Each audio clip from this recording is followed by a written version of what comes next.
বাংলাদেশ আওয়ামী লীগ যখন ক্ষমতায় ছিল মাঝে মাঝে আমি বিএনপিকে এই ধরনের নসিহত করতাম বা দিতাম যে ভাই দেখেন আপনারা এই যে একটা অবস্থানে আছেন এই অবস্থানে থেকে এই ধরনের কর্মকাণ্ড করলে আপনাদের কপালে আরো দীর্ঘমেয়াদী শনি বা দুর্দশা লাগা ছাড়া কোনো কিছু হবে না।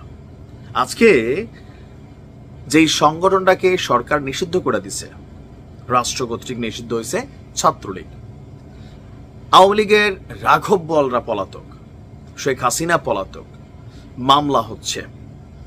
অনেক ভালো ভালো মানুষও কিন্তু ভুয়া কিছু মামলা খেয়ে ফেলতেছে, যদিও এগুলো নিয়ে কাউন্টার হবে, প্রটেস্ট হবে।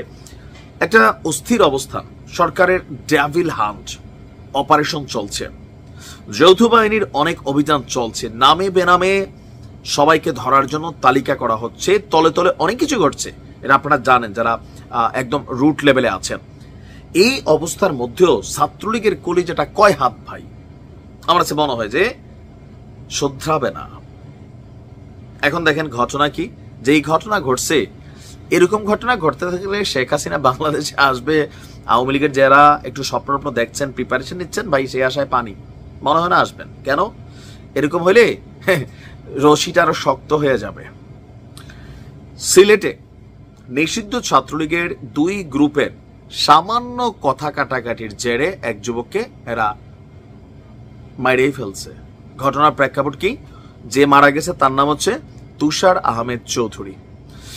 রাত 10টায়, গতকালকে রাত 10টায় নগরীর শাহী ঈদগাহ ভ্যালি সিটি আবাসিক এলাকা সংলগ্ন দলদলি চা বাগান এলাকায় এই ন্যাক্কারজনক ঘটনাটি ঘটেছে। নিহত তুষার আহমেদ চৌধুরী নগরীর রায়নগর বসুন্ধরা আবাসিক এলাকার অ্যাডভোকেট সাজেদ আহমদ চৌধুরীর ছেলে এবং ছাত্রলীগের কর্মী ছিলেন।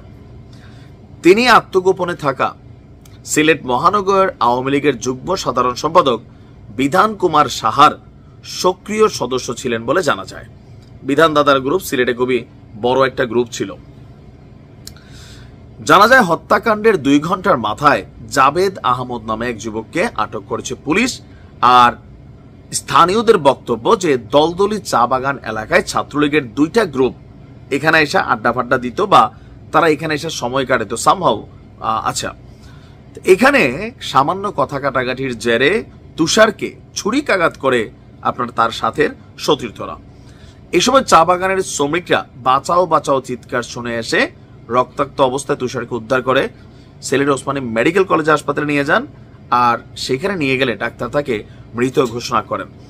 আর এই ঘটনায় যাকে আটক করা হয়েছে তাকেও ছাত্রলীগের কর্মী হিসাবেই কেউ কেউ বলছেন কমেন্টে, আবার কেউ কেউ বলছেন না দুর্বৃত্ত, কেউ কেউ বলছেন তারই বন্ধু বান্ধব, এর বাইরে অন্য কেউ না। এখন এই যুগে অবস্থা হয়, এমনি অটো মামলা খাচ্ছিল। এবার আসেন বিএনপির সময় এরকম কিছু ঘটনা হইতো, কমিটি নিয়ে কোন্দল লাগা তারা তৎকালীন প্রেক্ষাপটে মারামারি করতো, একজন আরেকজনের মার্ডারও করতো, আবার আপনার কি বলো যে মামলা দিত।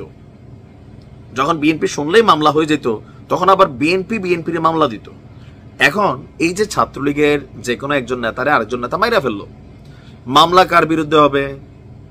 ছাত্রলীগের আরো বহু জনের বিরুদ্ধে হবে। বিধানের এ গ্রুপ বিধানের বি গ্রুপের মামলা দিবে। তো তোমাদের আসলে শেষ হইতে আর সরকার অন্য কোনো দলের লাগবে না, নিজেরাই এখনো পরিস্থিতিটা মনে বোঝো নাই। ক্ষমতায় থাকতো অনেকবার বুঝাইছি যে একদিন বাবা অনেক খারাপ পরিণতি হয়ে যাবে, এই পাংখা পুঙ্খা ভাঙা ফেলবে। ভাঙছে না? ভাঙার পরেও আছে কোনো পরিবর্তন? এই অবস্থা চললে সবাই বলবে ইয়েস, ছাত্রলীগকে নিষিদ্ধ করা ইউনূস সরকার খুব ভালো কাজ করছে, হাততালি দেবে, দোয়া করবে। আর শেখ হাসিনা যদি বাংলাদেশে ফিরে আসার মনস্থির করে থাকেন অথবা আসেন, তার জন্য তো এখানে বিশাল একটা ঝামেলা তৈরি হবে, অপেক্ষা করতেছে। এর মাঝখানে এরকম ঘটনা ঘটলে মনে হয় না আর কি।